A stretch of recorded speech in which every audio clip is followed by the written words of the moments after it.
Hello, welcome to Thor Talk, the show all about Marvel's resident god of thunder. On this episode of Thor Talk, Thor meets with his mother and bids her farewell for the last time. The Utgard gods extend Thor an invitation to his final battle. The message comes in the form of a dying Toranos. The Utgard-Thor's days are numbered, and Thor's may be as well. He says his final goodbyes on Thor Talk. I am Thor the Thunderer, son of Odin, prince of Asgard, and this world is under my protection.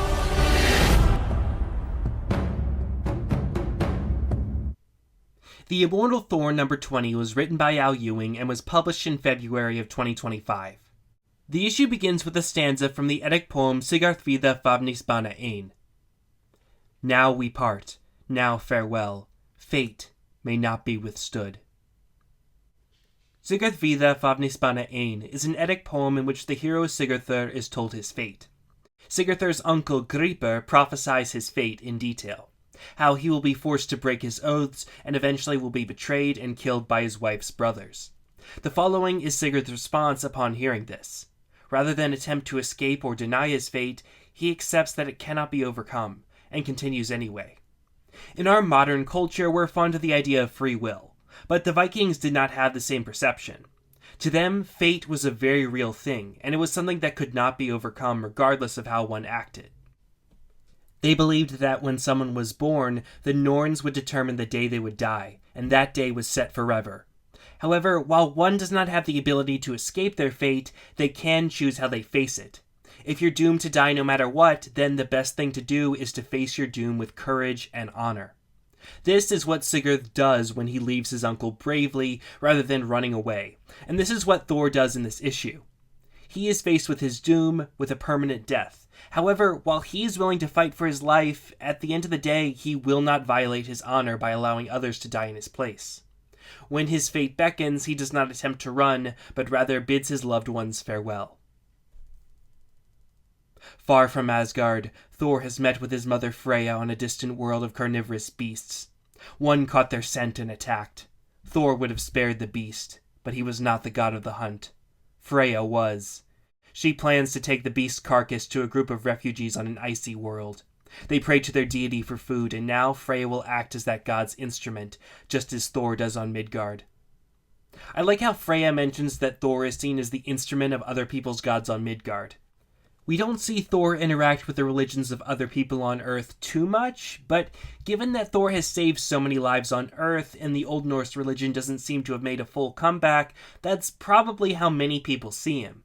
Though, honestly, since Thor can hear prayers and definitely exists, I'm not sure if there's ever going to be a good in-universe reason for why Thor worship isn't more popular. In the past, Thor told his mother that Asgard would never have an heir, but fate has made a liar out of him. Freyja is excited to hear that she has a grandchild on the way, but Thor tells her that he is already here, and is over 100 years old. His mother is Amora the Enchantress. Freyja resists the urge to skin her son alive so long as he explains every detail immediately. This was a fun interaction, but what stood out most to me was Freyja's facial expressions. They are incredibly well drawn, and I honestly think this panel in particular is the best one Jan Bazaldula has ever done for the entire series. Thor explains everything. Magni is the son of Thor and Amora from an alternate future.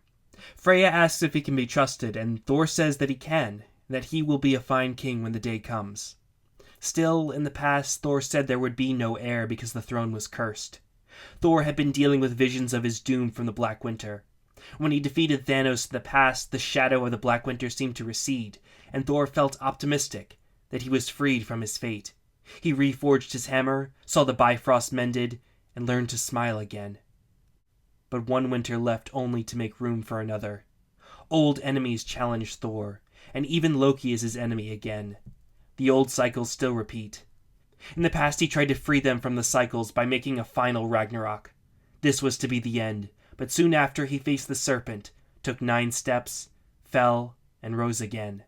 Then came the Black Winter's Thanos prophecy. The cycles have been altered, but they have not been broken. Yet something has changed. Perhaps Thor did it when he sundered the thread of fate at the end of the last age, and perhaps now he must pay the price. Or perhaps he is only some sacrifice made by Gaia, or Loki, or Odin.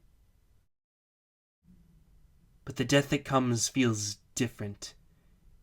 It feels final. And will you run from it? Aye, I will run from my death. I will fight my death. I will rage against my death. I will even trick my death, for am I not the kin to tricksters? Am I above a good trick should one come to me? I say thee nay. All this I will do. Yet there's one thing I will never do, on my blood, and that is to offer my death to another. No other life will be given or taken to prolong my own. This I vow. Then you need no advice from me. I loved this moment of characterization for Thor. It shows him as being courageous and honorable, but also mature. Unlike Sigurd, Thor hasn't completely given up on the possibility that his fate may be overcome. He has already literally destroyed the threat of fate, so it's more reasonable for him to think that. I also think the willingness he displays to run from death, or even to use deception to trick death, shows an incredible amount of maturity. He's not some arrogant boy who proudly proclaims that he's not scared of death and won't try to avoid it like a coward. Instead, he recognizes the value of living is greater than having others think he is fearless. However, like Sigurd, he would rather face his death with his honor intact.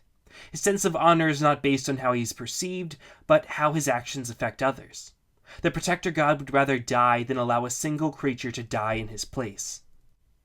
Ewing's reputation for being a continuity nerd shines in how Thor clearly lays out the history of his dealings with fate and repeating cycles in the comics. He brought an end to the cycle of Ragnarok, but after that he was killed in another prophecy of doom. Then he was doomed by the Black Winter to die at Thanos' hands. Despite his actions, a cycle of death and rebirth continues even if Ragnarok is not its name. Though Thor doesn't know it, the cycle is one created by the status quo of comic books. But that also raises the question of how this cycle can really be addressed. Al Ewing has been talking a big game about ending this cycle and about permanently killing Thor to accomplish this. But that's not really something he has the power to do. Unless he oversees every comic for the rest of Marvel's life, there's no way he can stop characters from coming back from the dead and plot points from repeating. I am very curious how he intends to end a story that he does not have the power to end. I guess we'll see. The Bifrost lights the ground and Sif emerges. Thor is needed. Toranos has come to Asgard. Or rather, he has been delivered there. Upon hearing the Utgard-Thor's name, Thor enters the Bifrost and bids his mother goodbye.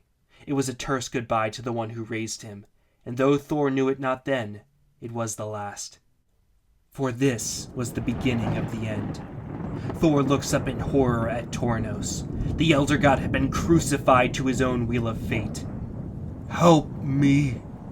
He weeps, and as he weeps, his storm threatens to destroy Asgard itself.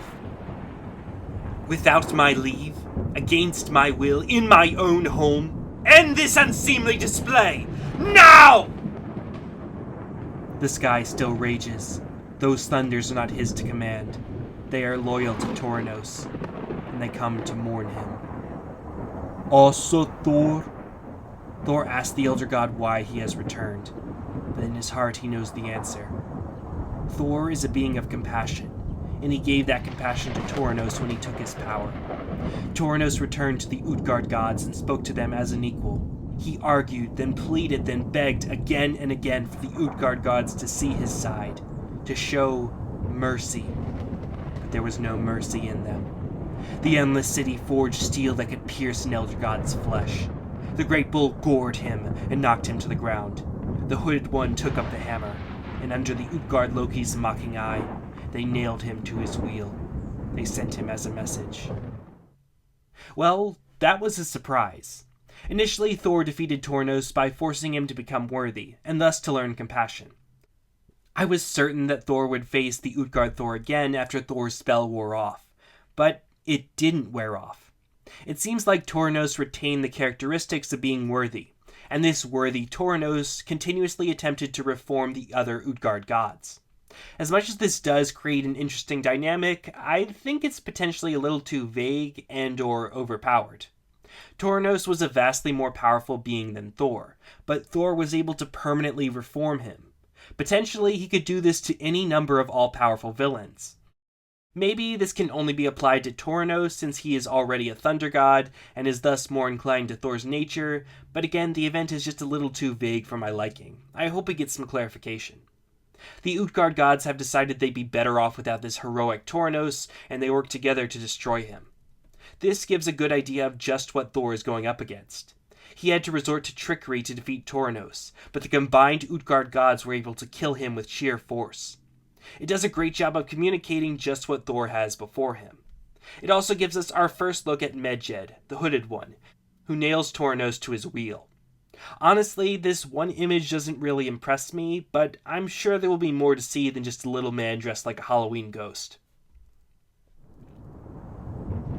I am dying, Asa Thor. You are. Not all my power can prevent it. I can only ease the journey, if you allow me to. First, Toranos gives the message. The bridge to the Utgard lands has reappeared, and soon the gate will open. Someone must pass through it, one way or another. And now, I am done. Aye. Now all is done. Close your eyes, my friend. And so, with one strike from mighty Mjolnir, Thor slew an elder god. Is this a great deed to take pride in, you who hear this? Do you see it as worthy of worship? Do you believe that who you can kill is the measure of your strength? Understand ye yet? Or what? 'Tis done, storm clouds. Thy master is at peace, and I am sorry for your loss. You will. You will. There was no saving him. Thor laments all he could do is offer him mercy. Sif reminds him that he showed no mercy when he slew mortals on Midgard. But he had changed. Thor changed him, taught him his way. Now it is the same as if he had simply struck him down, as he struck down the ranting Skyrmir. What is this power for, Sif? What am I for? When your two worlds are in such need, Thor, you already know. This was a surprisingly somber moment. Thor faced two madmen, Skyrmir, who Thor killed in issue 1 after realizing he couldn't be reasoned with, and Toranos, who Thor instead tried to help change. He tried to free him and allow him to be more than the threat that Thor had to strike down. However, in the end, the result is the same. What is the worth of the power he has if he cannot truly save anyone? He wants to help change others for the better, but they are either killed or regress. He tried to allow Asgard to change by breaking the cycle of Ragnarok, but a new one arose in its place. Perhaps he can find a use for his power that will truly save others. Thor gathers his weapons and goes to the Black Bridge. As he prepares to face his fate, Sif asks to go with him and tells him he should summon all his allies. There are countless warriors across countless worlds who would gladly give their lives for his sake. But that is why he cannot ask any of them to come. I made a vow. Thor. You talk too much, and you never listen. I had to shut you up. You are a good friend to me, Sif, and I will see you again. Sif is glad to hear it, for that was no goodbye kiss. Thor had spoken true, though neither of them knew it. He would see Sif again, one more time at least. But Sif had just spoken a lie. Another touching moment, and as someone who thinks Sif is Thor's best love interest, I was especially happy to see it. They haven't exactly rekindled their romance any more than Thor and Amora did earlier, but still, it's nice to see that aspect acknowledged. I do wonder how Thor will see Sif again once more, but Sif had said her final goodbye. I guess we'll see. And so, Thor came once more to the dark wood. Thor was alone, but he was prepared. He had his axe of wit, Tormod, his belt of endurance, Yoljorð, and Mjolnir made 3. But Thor was wrong twice over. Mjolnir did not make 3. Thor had but 2 of the magical weapons he would need. And Thor was not alone in the dark wood. Scourge stood at the gate. He had tasted Thor's death before. and would do so again. But Scourge was not alone either. Thanos, of all people, is here, but it's probably Utgard-Loki taking yet another form to mess with Thor. I do like that Ewing is actively trying to acknowledge what Kate set up and was unable to finish. What is even more interesting is the narrator Loki's comments about Mjolnir not being one of the 3 magical weapons he would need. In all the images teasing Thor's final stand, he only has those 3 weapons. So what could be the final one? Well, first of all, it's entirely possible that he acquires the last weapon after these moments that were shown. It could also be something that we can't see, like Thor's will or life force or something.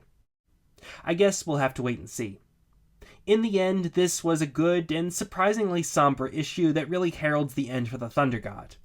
I do wish that Ewing had set this up better by cutting out or reforming the Midgard plot, because it feels like we're here almost too soon. Still, despite the fact that the narrator keeps telling us otherwise, this is not Thor's end. Loki is a liar after all.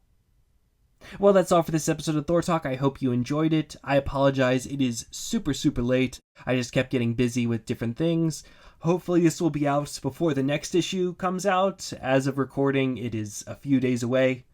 But it's out, so there's that. Anyway, with that being said, see you next time on Thor Talk, where... Behold